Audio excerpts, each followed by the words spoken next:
Hi friends, ఈ వీడియోలో మనము అనివార్యమైన అనే పదానికి అర్థం తెలుసుకుందాం. ముందుగా అనివార్యమైనది అంటే జరగకుండా ఆపలేనిది, ఖచ్చితంగా జరిగి తీరుతుంది, దాన్ని మనము ఆపలేము. అది మనకు తెలుగులో ఒక వివరణ.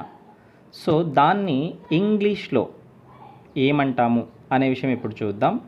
ఇన్ఎవిటబుల్ అని పిలుస్తాం.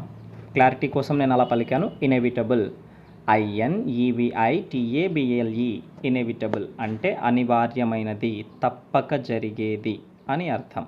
దీనికి మనము ఒక వాక్యం కూడా ఉదాహరణగా తీసుకుందాం. Death is an inevitable part of life అంటే జీవితానికి మరణం అనేది అనివార్యమైనది, అంటే జరగకుండా ఆపలేనిది. ఎవరికైనా మనం వింటూ ఉంటాం కదా, పుట్టినవాడు మరణించక తప్పదు అని.